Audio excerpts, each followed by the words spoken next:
चलिए, good evening, नमस्कार सभी को, जय हिंद। चलिए, आवाज़ आ रही है? एक बार क्लियर कर दीजिए।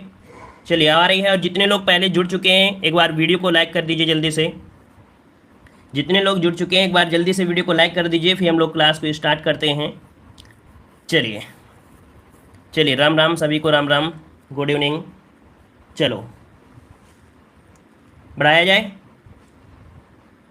चलिए, तो यहाँ पर क्वेश्चन दिया गया है कि हड़प्पा सभ्यता के एक हिस्से लोथल की खुदाई की खोज किसने की थी। चलिए, हिस्ट्री का जो हमने टॉपिक वाइज पढ़ाया था तो ये क्वेश्चन आपको देखने को मिला था, जो कि आपके मॉडल पेपर में भी ये क्वेश्चन आपको देखने को मिल चुका है। तो चलिए बताइएगा, हड़प्पा सभ्यता के एक हिस्से लोथल की खुदाई की खोज किसने की थी। यहाँ पर ऑप्शन आ रहा है सी नंबर, SR राव कह रहे हैं। चलिए, सभी का जवाब यहाँ पर सही है, बिल्कुल जवाब सही है, SR राव ऑप्शन बनेगा यहाँ पर आपका सी नंबर राइट आपका जवाब हो जाएगा। ठीक है ना। यहाँ पर लोथल जो कि आप देख सकते हैं कि हड़प्पा कालीन एक बंदरगाह हुआ करता था। ठीक है, ऑप्शन यहाँ पर सी हो जाएगा। और अगला क्वेश्चन दिया है, सिंधु सभ्यता में घोड़े की अस्थियों का अवशेष कहाँ मिला। सिंधु सभ्यता में घोड़े के अस्थियों का अवशेष कहाँ मिला। बनवाली में, चहुदड़ों में, सुतकांगडोर में या सुरकोटदा में। चलिए, यहाँ पर जवाब आ रहा है ऑप्शन डी और ऑप्शन सी, लेकिन इसका राइट आंसर क्या बनेगा, यहाँ पर बनेगा ऑप्शन डी, सुरकोटदा में। ठीक है, ऑप्शन बनेगा आपका यहाँ पर डी नंबर आपका हो जाएगा। ये कहाँ पड़ता है, तो गुजरात के कच्छ जिले में स्थित है। कहाँ पर स्थित है, गुजरात के कच्छ जिले में है, जहाँ घोड़े की अस्थियाँ और एक कब्र के अवशेष आपके यहाँ पर मिले हैं। ठीक है, चलिए आते हैं अगले क्वेश्चन को। और क्वेश्चन आपसे लग दिया गया है, शतपथ ब्राह्मण और तैत्तिरीय ब्राह्मण के ब्राह्मण मूल पाठ हैं। चलिए, यहाँ पर देख सकते हैं कि जो हमने यहाँ पर हिस्ट्री के क्वेश्चन आपको पढ़ाया था वही यहाँ पर देख सकते हैं मॉडल पेपर में क्वेश्चन देखने को आपको मिल रहे हैं। तो चलिए, यहाँ पर 3 का ऑप्शन आना शुरू हो गया है। यहाँ पर ऑप्शन आपका 3 का हो जाएगा यहाँ पर आपका डी नंबर। ये आपके यजुर्वेद में, किसमें, यजुर्वेद में ऑप्शन आपका डी हो जाएगा। हमने आपको बता दिया है सिलेबस आपका लिमिटेड है और क्वेश्चन आपको 100% रिपीट होंगे जो हम आपको पढ़ाएंगे भी। अगला क्वेश्चन दिया है, बुद्ध को महापरिनिर्वाण कहाँ प्राप्त हुआ था। बुद्ध को महापरिनिर्वाण कहाँ प्राप्त हुआ था। चलिए साथियों, जवाब दीजिए। बोध गया, कुशीनगर, राजगृह या वैशाली। महापरिनिर्वाण मतलब होता है इनको जो मृत्यु है ना। यहाँ पर ऑप्शन जो प्राण त्यागने की आपकी थी यही आपका है। ऑप्शन आ रहा है यहाँ पर 4 का बी नंबर आपके कुशीनगर में। ऑप्शन आपका राइट हो जाएगा यहाँ पर बी नंबर, कुशीनगर में जवाब इसका राइट हो जाएगा। ठीक है ना। देखो, अगर हम आपसे पूछे बुद्ध से 2-3 क्वेश्चन ये होते हैं कि जन्म पूछेगा तो जन्म कहाँ हुआ था, लुम्बिनी नेपाल में हुआ था। ग्रह त्याग है ना, जिसे महाबनिष्करण कहते हैं, राजगृह में हो जाएगा। ज्ञान की प्राप्ति कहाँ हुई थी, तो बोधगया बिहार में हुई थी। और मृत्यु जिसे बोला जाता है महापरिनिर्वाण, वो कहाँ पर, आपकी कुशीनगर में। नेक्स्ट क्वेश्चन आपसे दिया गया है, अशोक के प्रधान शिलालेखों में सबसे बड़ा शिलालेख इनमें से कौन सा है। चलिए बताइएगा कि अशोक के प्रधान शिलालेखों में सबसे बड़ा शिलालेख इनमें से कौन सा है, 11वां, 12वां, 13वां या 14वां। चलिए, ऑप्शन आ रहा है यहाँ पर आपका 3rd नंबर, मतलब 13वां शिलालेख सबसे बड़ा है, जिसमें अशोक के शासन के 8वें वर्ष होने वाले कलिंग युद्ध का वर्णन भी यहाँ पर मिलता है ना। जो अशोक ने कलिंग युद्ध लड़ा था उसका वर्णन भी यहाँ पर देखने को मिलता है। नेक्स्ट क्वेश्चन दिया है, भूदान आंदोलन के प्रवर्तक किन्हें माना जाता है। भूदान आंदोलन के प्रवर्तक किन्हें माना जाता है, 6 का जवाब देना है। चलिए, यहाँ पर जवाब आ रहा है option D number, Vinoba Bhave. तो आपका जवाब बिल्कुल सही है, हम लॉक कर देते हैं ऑप्शन डी, विनोबा भावे आपका जवाब यहाँ पर राइट हो जाएगा। नेक्स्ट क्वेश्चन दिया है कि 1857 के प्रथम स्वतंत्रता विद्रोह संग्राम में भाग लेने वाली प्रसिद्ध महिला स्वतंत्रता सेनानी कौन थी। चलिए बताइएगा, 1857 के प्रथम स्वतंत्रता विद्रोह संग्राम में भाग लेने वाली प्रसिद्ध महिला स्वतंत्रता सेनानी कौन थी। कस्तूरबा गांधी, भीकाजी कामा, सरोजिनी नायडू या बेगम हजरत महल। ऑप्शन आ रहा है यहाँ पर डी नंबर, तो बिल्कुल जवाब सही आ रहा है, ऑप्शन डी हो जाएगा, बेगम हजरत महल। ऑप्शन आपका यहाँ पर डी सही हो जाएगा, जो कि यहाँ पर देख सकते हैं लखनऊ से इन्होंने नेतृत्व किया था। ठीक है, आते हैं अगले क्वेश्चन को। और क्वेश्चन दिया है, महात्मा गांधी भारतीय राष्ट्रीय कांग्रेस के अध्यक्ष किस वर्ष बने थे। महात्मा गांधी भारतीय राष्ट्रीय कांग्रेस के अध्यक्ष किस वर्ष बने थे। चलिए, यहाँ पर 8 का जवाब दीजिएगा। 8 का सही आंसर क्या हो जाएगा, जवाब आ रहा है 24, मतलब आपका जवाब बिल्कुल सही है, आपने आंसर बिल्कुल सही चुना है। यहाँ पर 1924 में कहाँ पर, बेलगांव का जो आपका अधिवेशन हुआ था है ना, बेलगांव अधिवेशन में इन्होंने भाग लिया था, जो कि 40वें है ना, 40वें अध्यक्ष की आपकी चुने गए थे। अगला क्वेश्चन आपसे दिया है, राष्ट्रीय गान सर्वप्रथम कब और कहाँ गाया गया। राष्ट्रीय गान सर्वप्रथम कब और कहाँ गाया गया। चलिए जवाब दीजिए। गुड इवनिंग, गुड इवनिंग, नमस्कार, गुड इवनिंग। चलिए, टाइम टेबल आपको दिया गया है, टाइम से आया करिए। चलिए, राष्ट्रीय गान सर्वप्रथम कब और कहाँ गाया गया, 9 का ऑप्शन देना है। और 9 का ऑप्शन आ रहा है यहाँ पर आपका डी नंबर। चलिए और बताइए कोई बी नंबर। चलिए बी नंबर आ रहा है, किसी का ए नंबर आ रहा है 27/1911, 26/1931। जवाब क्या बनेगा? तो ऑप्शन यहाँ पर बन जाएगा ए नंबर, दिसंबर 27/1911 में कलकत्ता में गाया गया था, ठीक है ना। और यह पहली बार भारतीय राष्ट्रीय कांग्रेस सम्मेलन जो हुआ था यह आपकी कलकत्ता में। ऑप्शन आपका यहाँ पर ए जवाब हो जाएगा। नेक्स्ट क्वेश्चन दिया है, निम्नलिखित में से कौन एक भारतीय राष्ट्रीय आंदोलन में क्रांतिकारी नेता नहीं थे? चलिए बताइएगा कि कौन एक भारतीय राष्ट्रीय आंदोलन में क्रांतिकारी नेता नहीं थे? चंद्रशेखर आजाद, सूर्य सेन, भगत सिंह, गोपाल कृष्ण गोखले। चलिए 10 का जवाब देना है। यहाँ पर जवाब आ रहा है ऑप्शन ए और ऑप्शन डी। तो देखो यहाँ पर नेता के रूप में पूछा गया है, जो कि क्रांतिकारी नेता आपके कौन नहीं रहे हैं? तो गोपाल कृष्ण गोखले ये क्रांतिकारी नेता आपके नहीं रहे हैं। इसका राइट आंसर क्या बनेगा? डी नंबर आपका जवाब राइट हो जाएगा, ठीक है ना, याद रहेगा। और ये अगर पूछा जाए कौन थे, तो आपकी गोपाल कृष्ण गोखले क्वेश्चन पूछा जाता है कि महात्मा गांधी के राजनीतिक गुरु कौन थे, है ना। तो महात्मा गांधी के राजनीतिक गुरु कौन थे? तो आपके यहाँ पर गोपाल कृष्ण गोखले, इसका जवाब आपका राइट हो जाएगा, ठीक है। चलिए आते हैं अगले क्वेश्चन को। और क्वेश्चन दिया है, भारत ने पृथ्वी के धरातल का कितना प्रतिशत घेरा हुआ है? अर्थात जो भारत है, भारत का जो प्रतिशत है धरातल का वो कितना है? चलिए 11 का जवाब दीजिए। चलिए 11 का ऑप्शन आ रहा है डी नंबर 2.4। बिल्कुल जवाब सही है, कई बार आपने पढ़ा भी होगा। सभी का जवाब लगभग सही है। ऑप्शन आपका बनेगा डी, 2.0% भाग ये घेरे हुए हैं, जो कि आपका भारत में है ना। अगर पूछे कि जनसंख्या के हिसाब से, है ना, अगर पूछे कि जनसंख्या की दृष्टि से भारत जो है पृथ्वी के भूभाग का कितना है, तो 17.5% ये आपका क्या है, जनसंख्या के हिसाब से है। नेक्स्ट क्वेश्चन दिया है, भारत का विश्व में क्षेत्रफल के आधार पर कौन सा स्थान है? चलिए भारत का विश्व में क्षेत्रफल के आधार पर कौन सा स्थान है? दूसरा, चौथा, छठा या सातवां? चलिए जवाब आ रहे हैं यहाँ पर आपका डी नंबर। चलिए डी नंबर आ रहा है, तो जवाब बिल्कुल सही है। यहाँ पर सातवां स्थान है। कितना है? तो सातवां स्थान है, जो कि आपके क्षेत्रफल के हिसाब से। पहला देश आपका है कौन सा? रूस, फिर कनाडा, चीन, अमेरिका, ब्राज़ील, ऑस्ट्रेलिया, है ना। फिर आपका सातवां स्थान आता है किसका? भारत का आता है। नेक्स्ट क्वेश्चन दिया गया है, निम्नलिखित केंद्र शासित प्रदेशों में या क्षेत्रों में सर्वाधिक बड़ा आकार किसका है? चलिए सबसे बड़ा क्षेत्र जो आपका है वो किसका है? यहाँ पर जवाब दीजिए, सही जवाब क्या हो जाएगा? चलिए जल्दी से जवाब दीजिए, यहाँ पर सही जवाब क्या हो जाएगा? चलिए यहाँ पर सही जवाब क्या हो जाएगा? चलिए तो देखो यहाँ पर ऑप्शन के अनुसार आपको बताना है, ऑप्शन के अनुसार आपको बताना है। यहाँ पर देखो ऑप्शन आपका हो जाएगा डी नंबर, आपका पुदुचेरी हो जाएगा। क्या हो जाएगा इसका? आपका पुदुचेरी हो जाएगा। जवाब इसका सही हो जाएगा, पुदुचेरी हो जाएगा। देखो यहाँ पर देखो जो अभी अभी आपका अपडेट आया है, जो आपका अभी अभी अपडेट है, उसमें से अगर पूछे सबसे पहले स्थान किसका आता है, तो जम्मू और कश्मीर का। देखो ऑप्शन में ऐसे तो दिया नहीं गया है, ऑप्शन में तो इतना दिया नहीं गया है, तो जम्मू कश्मीर जो आपका है वो आपसे पहला स्थान आता है। इस ऑप्शन के अनुसार जो पूछा गया है वो आपका है पुदुचेरी। यहाँ पर ऑप्शन जो आपका बन जाएगा डी नंबर, पुदुचेरी आपका जवाब राइट हो जाएगा। चलिए अगला क्वेश्चन दिया है, भारतीय प्रायद्वीप की सबसे ऊंची चोटी कौन सी है? भारतीय प्रायद्वीप की सबसे ऊंची चोटी यहाँ पर कौन सी है, ये आपको बताना है। चलिए 14 का जवाब इनमें से क्या हो जाएगा? चलिए 14 का जवाब इनमें से क्या बन जाएगा? तो ऑप्शन आ रहा है यहाँ पर आपका बी नंबर। देखो ये प्रायद्वीप की सबसे ऊंची चोटी है अनायमुडी, है ना। कौन है? तो आपकी अनायमुडी है, जो कि आपकी अन्नामलाई पहाड़ी की सबसे ऊंची चोटी है। इसका राइट आंसर क्या बन जाएगा? ऑप्शन बन जाएगा यहाँ पर आपका बी नंबर, आपका जवाब राइट हो जाएगा, ठीक है। चलिए नेक्स्ट क्वेश्चन आपसे दिया है, निम्नलिखित में से कौन सी झील मणिपुर में स्थित है? कौन सी झील मणिपुर में स्थित है? भीमताल, लोकटक, मिरिक या सेंचल? चलिए यहाँ पर आपका जवाब सही क्या हो जाएगा? चलिए जवाब यहाँ पर आने शुरू हो गए हैं 15 नंबर में, और ऑप्शन यहाँ पर आ रहा है, ऑप्शन बी आ रहा है। ये मणिपुर की जो आपकी झील है, आपकी लोकटक झील है, जो कि कैसी झील है? ये आपकी मीठे पानी की झील है। कैसी है? ये पूर्वोत्तर भारत की, देखिए 7 सिस्टर जो आपके हैं उनमें से सबसे बड़ी झील देखा जाए पूर्वोत्तर भारत की, तो आपकी मीठे पानी की झील कौन है? लोकटक झील है। और इसी झील के बीच में एक आपका राष्ट्रीय उद्यान है जिसका नाम है केबुल लामजाओ, है ना। केबुल लामजाओ, जिसे कहा जाता है कि विश्व का तैरता हुआ एक राष्ट्रीय उद्यान किसमें है? तो आपकी लोकटक झील में है, केबुल लामजाओ है। नेक्स्ट क्वेश्चन दिया है, भारतीय अर्थव्यवस्था का मेरुदंड कौन सा क्षेत्र है? भारतीय अर्थव्यवस्था का मेरुदंड कौन सा क्षेत्र है? चलिए यहाँ पर आपका सही जवाब क्या बन जाएगा? सही जवाब क्या बन जाएगा? इसका राइट आंसर 16 का आ रहा है। यहाँ पर आपका देखो मेरुदंड दिया है, तो ऑप्शन डी हो जाएगा, कृषि क्षेत्र हो जाएगा। क्या हो जाएगा? कृषि क्षेत्र। इसका ऑप्शन बन जाएगा डी नंबर, आपका जवाब यहाँ पर राइट हो जाएगा, ठीक है। चलिए आते हैं अगले क्वेश्चन को। क्वेश्चन दिया है, भारत में राष्ट्रीय आय का आकलन करने वाली संस्था कौन सी है? भारत में राष्ट्रीय आय का आकलन करने वाली संस्था कौन सी है? रिजर्व बैंक है क्या?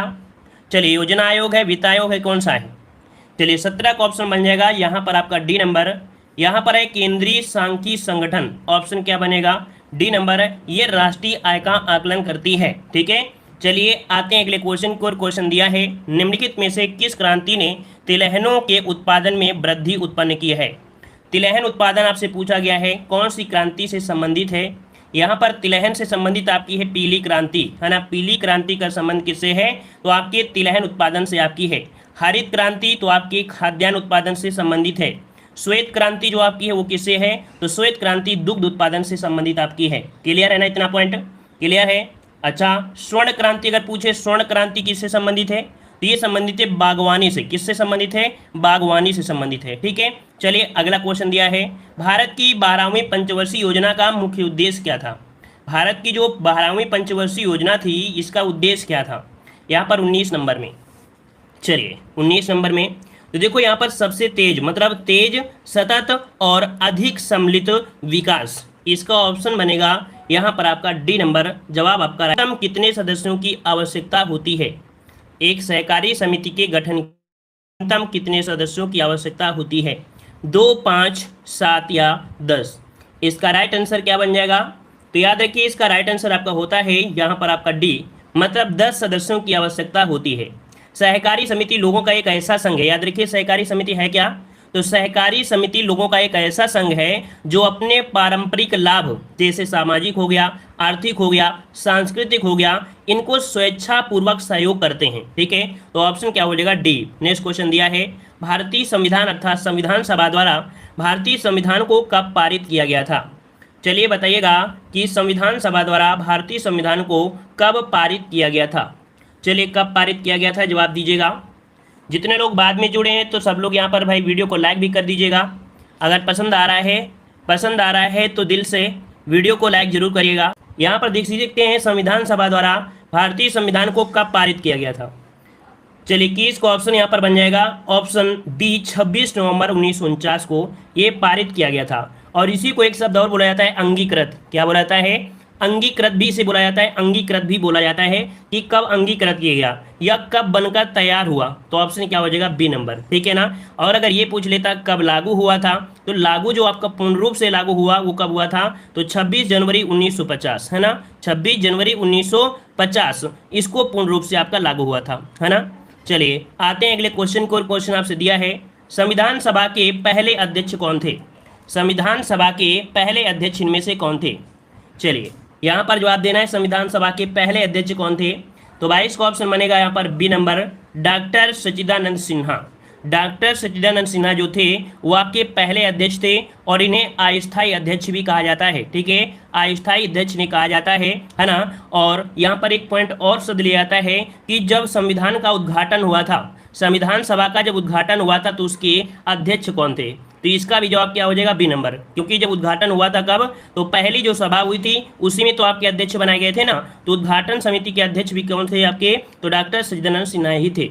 नेक्स्ट क्वेश्चन आपसे अगला दिया गया है, कह रहा आपसे यहाँ पर, कह रहा है भारत का एकमात्र राज्य जहाँ सामान्य कोड का प्रावधान है। आपने सुना होगा एक समान नागरिक संहिता, सिविल कोड। तो यहाँ पर बताते हैं कि इसका जवाब कौन सा बन जाएगा। तो आपका जवाब आ रहा है 23 नंबर ऑप्शन आपका ए नंबर, गोवा, है ना। कौन सा है?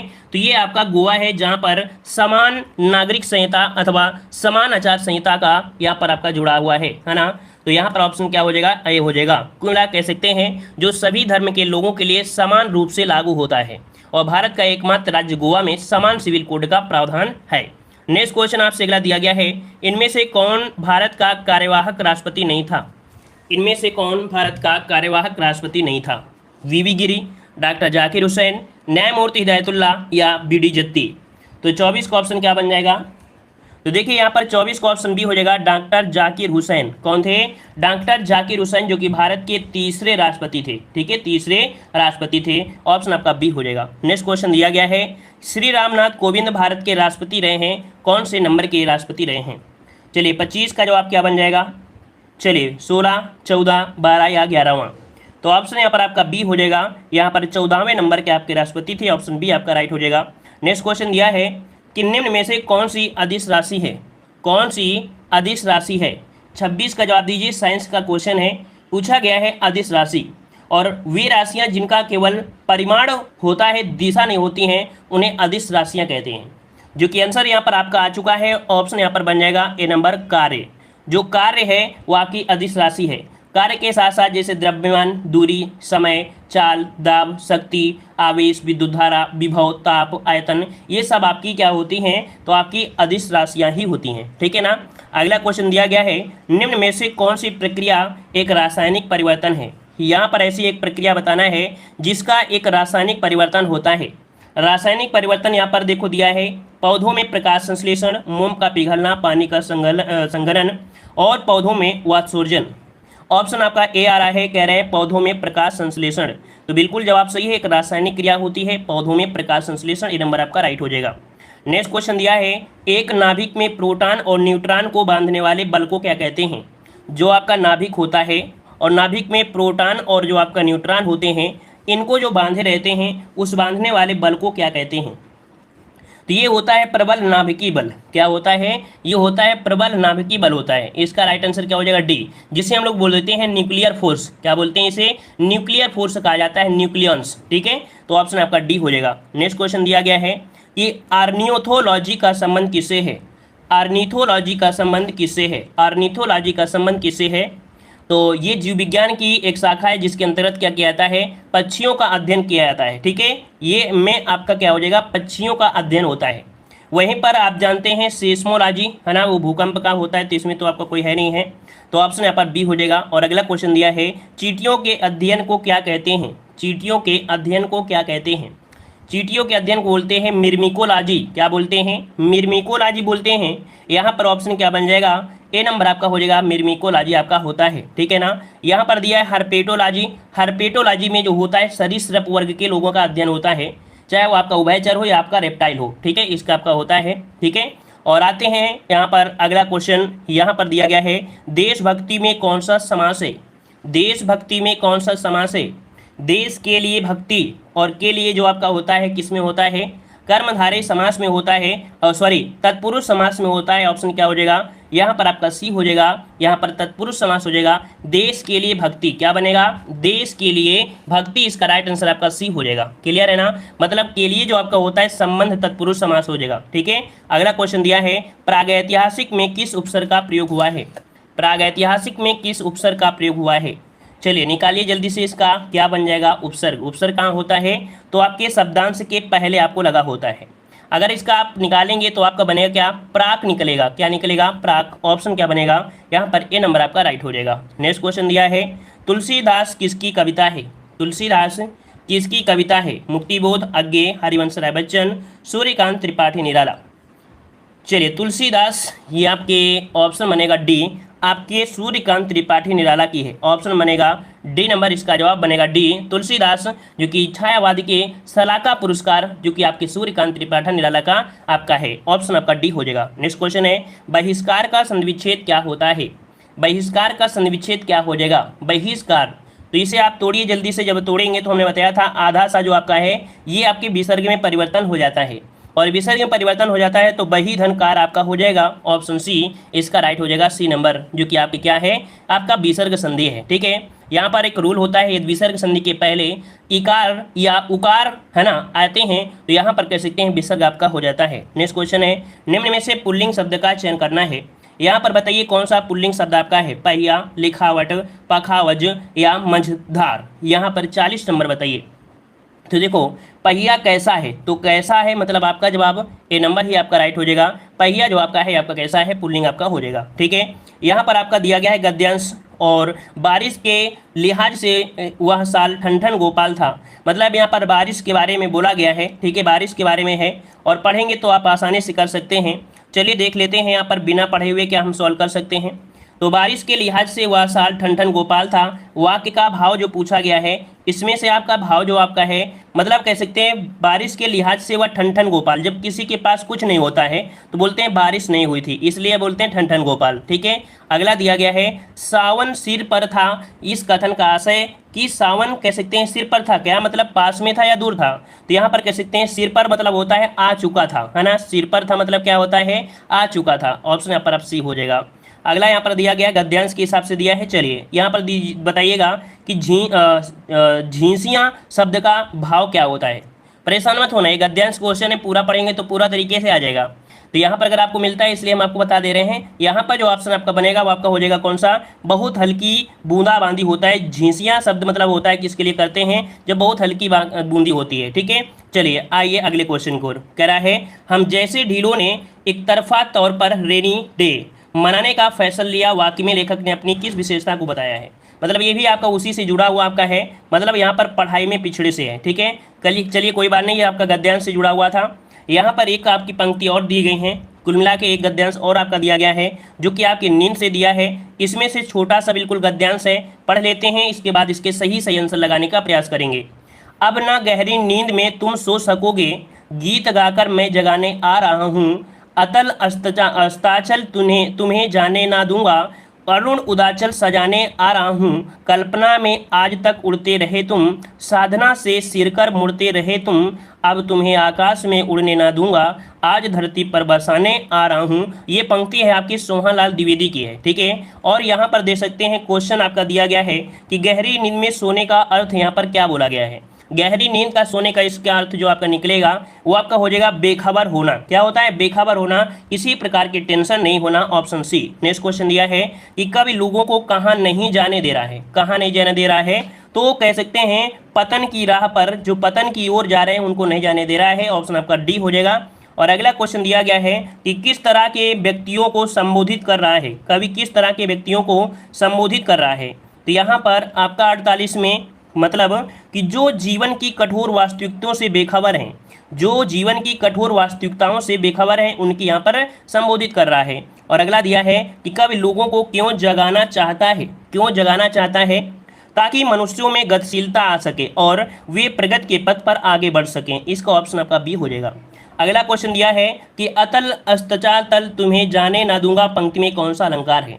चलिए बताइए, अतल अस्ताचल तुम्हें जाने ना दूंगा पंक्ति में जो अलंकार है वो कौन सा अलंकार है, गद्यांश से ही निकाला गया है। तो देखो यहाँ पर आपके आ शब्द का आ वर्ण की आवृत्ति हो रही है और इसके अनुसार से ऑप्शन क्या हो जाएगा, अनुप्रास अलंकार आपका जवाब हो जाएगा डी नंबर। नेक्स्ट क्वेश्चन दिया है कि नेल्सन मंडेला विश्व मानवतावादी पुरस्कार किसे दिया गया।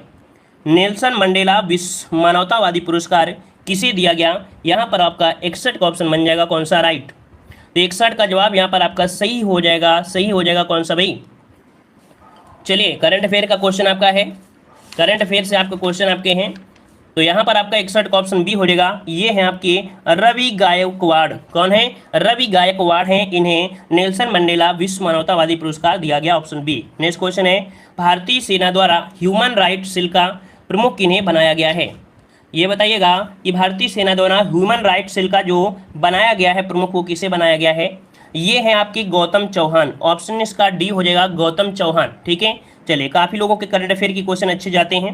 कह रहा है किस राज्य ने ग्रेड 4 है ना कि कर्मचारियों को खादी के कपड़े भेंट करने का फैसला किया है। खादी के कपड़े भेंट करने का फैसला किया है जो ग्रेड 4 के लोग हैं, ये किस राज्य सरकार ने, तो 3 का ऑप्शन 63 का ऑप्शन आपका हो जाएगा यहाँ पर आपका बी नंबर, आपके असम सरकार है। ठीक है, बी नंबर असम सरकार।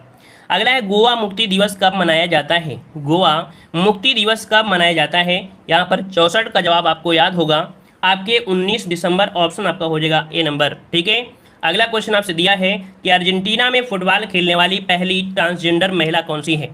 चलिए बताइएगा, यहाँ पर पूछा है अर्जेंटीना में फुटबॉल खेलने वाली पहली ट्रांसजेंडर कौन है। तो ये इन्होंने अर्जेंटीना में खेला था, नाम इनका क्या है, तो नाम हो जाएगा ऑप्शन आपका बी, ये है मारा गोमेज। क्या नाम है इनका, इनका नाम है मारा गोमेज, नाम है, ऑप्शन बी हो जाएगा, जिन्होंने अर्जेंटीना में फुटबॉल खेलने वाली ये आपकी बन गई हैं। ठीक है, ट्रांसजेंडर। अगला है एनीमिया मुक्त भारत सूचकांक में शीर्ष राज्य कौन सा है।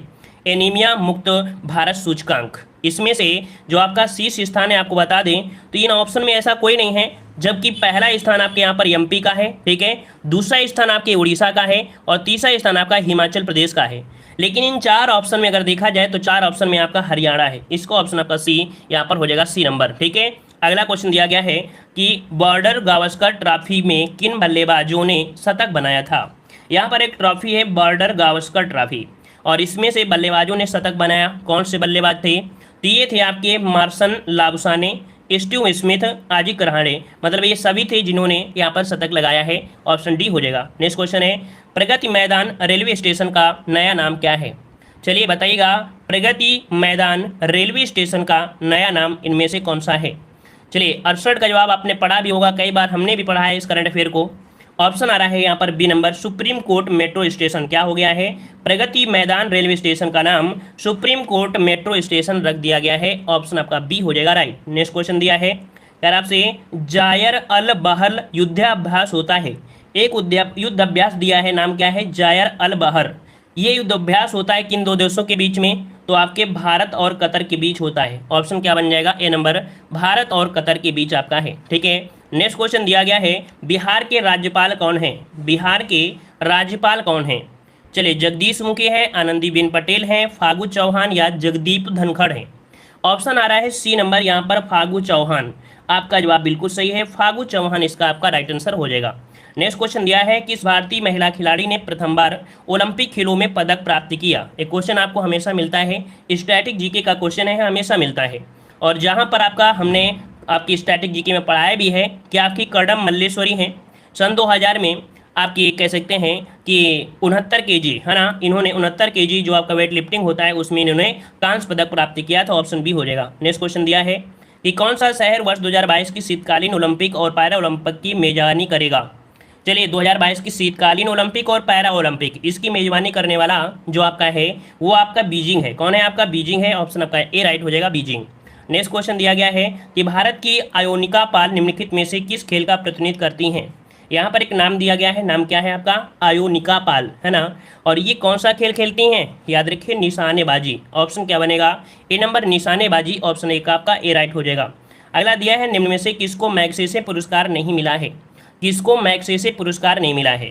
देखो यहाँ पर इला भट्ट को भी मिला है, जयप्रकाश नारायण को भी दिया गया है, जोकिन अरपुथम को भी दिया है, लेकिन विश्व मोहन भट्ट को मैग्सेसे पुरस्कार अभी तक नहीं दिया है। ऑप्शन बनेगा यहाँ पर आपका सी नंबर। नेक्स्ट क्वेश्चन दिया है, किसे पद्म श्री पुरस्कार से सम्मानित नहीं किया गया है।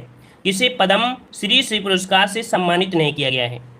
तो यहाँ पर आपके देखो विद्या बालन को भी दिया है, युवराज सिंह को, मोहम्मद अली बेग को भी, लेकिन रघुनाथ मालेस्कर को यहाँ पर पद्म श्री पुरस्कार अभी तक नहीं दिया गया है। ऑप्शन बी हो जाएगा। और अगला क्वेश्चन दिया है कि अशोक लीलैंड के पूर्व सीईओ और एमडी का क्या नाम है जिन्होंने रॉयल एनफील्ड के सीईओ के रूप में कार्यभार संभाला है। अशोक लीलैंड आपने सुना होगा, जो आपके ट्रक वगैरह चलते हैं रास्ते में, है ना, बहुत बड़ी कंपनी आपकी है ट्रक की, है ना। तो अशोक लीलैंड के पूर्व सीईओ और एमडी का क्या नाम है जिन्होंने रॉयल एनफील्ड के सीईओ के रूप में कार्यभार संभाला है। इनका नाम क्या है? ऑप्शन ए हो जाएगा, विनोद के दसारी। क्या नाम है? विनोद के दसारी। ऑप्शन आपका ए राइट हो जाएगा। अगला क्वेश्चन दिया गया है, यहाँ पर दिया है, पंडित मदन मोहन मालवीय के पोते न्यायमूर्ति गिरधर मालवीय हाल ही में किस प्रसिद्ध विश्वविद्यालय संस्थान के कुलपति के रूप में नियुक्त किए गए हैं। तो देख सकते हैं नाम से अगर आपको याद हो ये कौन से विश्वविद्यालय के थे मदन मोहन मालवीय, अगर आपको ये याद होगा तो आप जवाब दे सकते हैं आसानी से। तो ऑप्शन आ रहा है बीएचयू, बिल्कुल जवाब सही है। यहाँ पर ऑप्शन बी हो जाएगा, बनारस हिंदू विश्वविद्यालय के यहाँ पर कुलपति आपके अर्थात चांसलर नियुक्त किए गए हैं। ठीक है, इससे आपको याद होगा मदन मोहन मालवीय से, क्योंकि इन्होंने यहाँ पर बनवाया था। ठीक है, अगला क्वेश्चन आपसे दिया गया है, कह रहा उत्तर प्रदेश में सबसे कम क्षेत्रफल वाले जनपद कौन सा है। उत्तर प्रदेश में सबसे कम क्षेत्रफल वाला जनपद कौन सा है। यहाँ पर स्टैटिक जीके में हमने यहाँ पर पढ़ाया भी है, आप देख लीजिएगा स्टैटिक जीके के, है ना। जितना हम आपको पढ़ा दें सिलेबस के अनुसार पढ़ाएंगे और आपको उसी से मॉडल पेपर भी आपको देखने को मिल जाएंगे। यहाँ पर आपका जवाब आ रहा है कन्नौज, हाथरस, गौतम बुद्ध नगर, ये तो आपका है नहीं है। मतलब यहाँ पर 78 का ऑप्शन बनेगा कौन सा, यहाँ पर डी हो जाएगा, संत रविदास। इन चारों में कौन सा है, संत रविदास है। ऑप्शन आपका डी हो जाएगा। ठीक है, वैसे देखा जाए तो आपका हापुड़ है ना, क्या है भाई, हापुड़ आपका सबसे छोटा है और सबसे बड़ा जो आपका है लखीमपुर खीरी है, जो कि क्षेत्रफल के हिसाब से। अगला क्वेश्चन आपसे दिया गया है, कह रहा है देश मतलब उत्तर प्रदेश राज्य का भारत में क्षेत्रफल की दृष्टि से कौन सा स्थान है। उत्तर प्रदेश राज्य का भारत में क्षेत्रफल की दृष्टि से कौन सा स्थान है। 79 का ऑप्शन क्या बन जाएगा, 79 का ऑप्शन आपका यहाँ पर आ रहा है डी नंबर, चौथा स्थान है ना, चौथा स्थान सभी को पता होगा। और अगला क्वेश्चन दिया है कि चंद्रप्रभा वन्यजीव अभ्यारण्य उत्तर प्रदेश के किस जिले में स्थित है। चंद्रप्रभा वन्यजीव आपसे पूछा गया है ना। और ये आपका स्थित है, कहाँ पर स्थित है? लगभग सभी का जवाब यहाँ पर सही है, लेकिन आप सभी को जवाब इसका कमेंट बॉक्स में कमेंट करके बताना होगा। ठीक है, तो आज का टेस्ट यहाँ पर कंप्लीट होता है पूरी तरीके से। यहाँ पर आज का जो टेस्ट पेपर रहा है बहुत ही बेहतरीन रहा है, और हमने बताया है लगभग यही लेवल रहने वाला है, और ऐसा ही पेपर आपको देखने को मिलेगा एग्जाम में भी। चलिए, सभी को जय हिंद, सभी को